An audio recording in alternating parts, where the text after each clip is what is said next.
Good afternoon. Welcome to Inside Indiana Sports Now with Ken Sterling. Our special guest today, July 30th, 2021, the great Kevin Pritchard. Kevin, how are you? Good to see you. This is very unique and I like it. Last night, you had a big staff working on the draft. Yeah. And you wound up with two guys. One's a project. One's kind of a, hey, let's get this guy in the rotation, maybe? Yep. Was that the point? You wanted to draft toward the future and you wanted to draft for the present? Well, when we got Chris in the first with the 13th pick, I think it turned to taking a chance on an upside guy. Yeah, that was by design. Now, we didn't know how we were going to do it, but the way we were able to take 60 and 54 and get all the way up to 22, we didn't know if we were going to get to there. That was a little bit of a surprise for us, but we had some tiers of players that we really wanted, and Isaiah was on the top of that list. You know, as you've acquired twos over the years, this is exactly why, right? So you've got the equity to be able to plug in and move up to a place like 22 where you can get a guy who maybe in 3 years, he wants to be Kevin Garnett. You'd like him to be Kevin Garnett. If he was Kevin Garnett, I think we'd be pretty happy. I think he won a championship, if I'm not mistaken. Behaviorally, you guys seem to have a model for players. How do these guys fit that model? Well, I think it starts with two things. We do so much background work on each one of them. We talk to the coaches. Our scouts talk to 10 to 12 people around them. So we really know who they are before. These guys are both really ultra competitive. And I think family is really important to both of them. And as we incorporate them into our family, get them to dig their roots deep here, you know, that tends to find the players that play the best too. They feel good about being here. They want to win. They put winning above all else.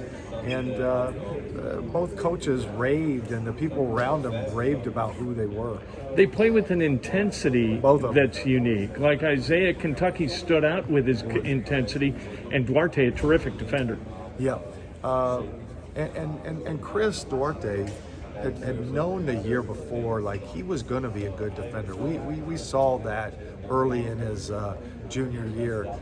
But his shot-making ability really came on this past year. And it's interesting as we develop our own little metrics and analytics, Isaiah graded out in the top 3 defensively, and Chris graded out in the top 3 offensive of all the players in the NBA. So that wasn't by design, but it's a nice little thing that we're pretty happy about.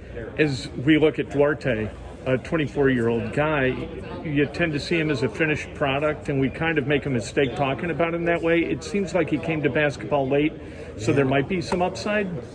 Well, you know, he started really late, you know, compared to what we do here in Indiana. You know, we started 5th grade here, or 4th grade, or 3rd grade, or 2nd grade. You know, so he started much, much later.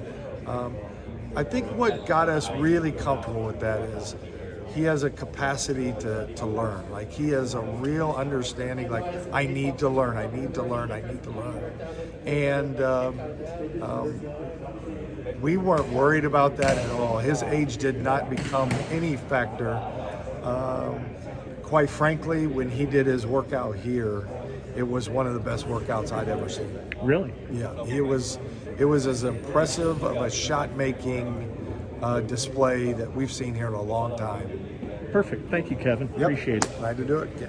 All right, let's talk to the Pacers' second first-round draft pick, Isaiah Jackson out of Kentucky.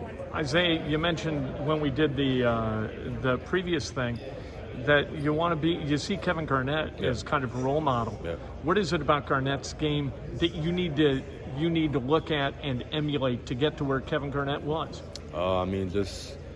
Just being on the stretch of floor. I didn't really get to show that last year at Kentucky, and Kevin Garnett shot the ball well, mid-range and out on the perimeter. So, that's what I'm going to be working on. Also, my ball handling. I didn't really get to show that either at Kentucky. A lot of people lay me as like a 5, but in my eyes, I think I'm a 4 because I can put the ball on the floor and also shoot the ball. So those are things I want to work on. You play with great intensity. Yeah. You stood out at Kentucky for your intensity, both defensively and on the offensive end, Right. and moving in transition. Yeah. You were hustling all the time. Yeah. Has that always been something you've done, or did you learn that? No, that was always something that that was in my game pretty much. That's why pretty much I went to Kentucky, because they knew like how hard I fought every game, and like the intensity I brought on defense and how I don't quit. Like, I bring 110 every day. I mean, that's something that, I mean, this isn't sort of like in nature in me. So I mean. So when you're in Pontiac Yep.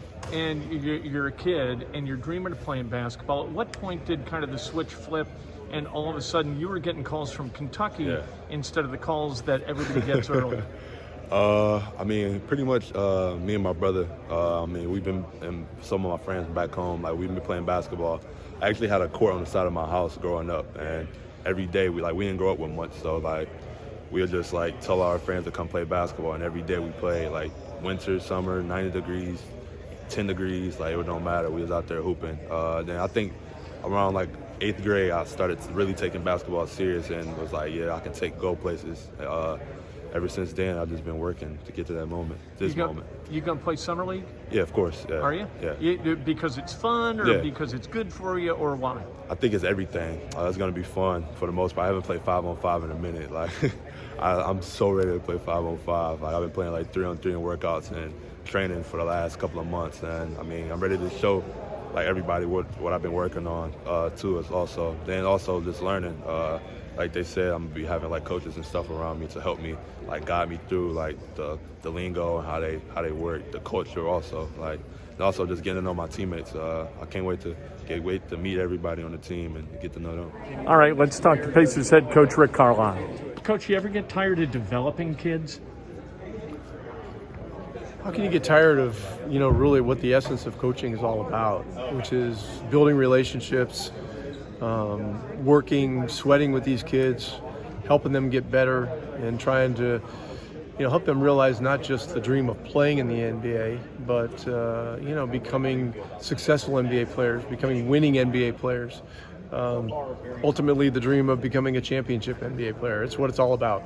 What's the key in taking a guy like Chris or taking a guy like Isaiah and getting them from where they are for them to where you want them to be and where they want to be? Is it behavioral? Is it physical? What's that thing? Well, it's a combination of a lot of things. We've done a lot of research on their games, their character, their competitiveness, the style of play that they have come from. We've got to take these two kids now and immerse them in, what we're going to be doing. We want to play fast on offense. We want to be unselfish on offense. We want to be attacking on offense, but we want to be solid defensively. And so, this is a mindset, and this is going to be a part of our culture here. And this is, this next 10 days is going to be key to introducing these guys into that culture. Isaiah Jackson, just from watching him peripherally with Kentucky, runs like hell, doesn't he? I mean, he's fast, he's athletic, he looks great in transition. He kind of fits the mold of a guy that you would want, but maybe he's not necessarily ready. What's the thing that he's got to do to get ready? Well, with young players, the thing that can always get them on the floor first is defense. Yeah. And right now, he's got the ability to step on an NBA floor and defend his position, be able to help and recover, be able to switch onto smaller players and keep them in front with his quickness, length, and anticipation. And so that's a great starting point for him. We don't have a real rim lob threat on this team. He gives us that on day one. And look, we need an injection of high-level athleticism on this team. Both of these players, Duarte and Jackson, give us that. Are you going to kind of hang your hat on defense? Is this going to be a defense-first team? You mentioned we're gonna spend a lot of time on it. I mean, in today's game, a lot of points get scored. Yeah. But it doesn't mean that the better defensive teams don't have an advantage. So we will work diligently on it. We've got one of the best shot blockers in the world here, with Miles Turner. We just drafted another guy that's demonstrated that he does it at the highest level of college basketball. And we've just got to get more solid. And more important than that, we've got to get healthy. And so, health and mindset are going to be real big heading into this year. These guys, like you mentioned, they bring great effort. And it's not that the current roster didn't bring great effort, but do you hope that some of either the effort of the current roster rubs off on them or the effort of these guys? It seems like an effort draft. These guys both play with a lot of effort. Yeah, they're hard-playing, competitive guys.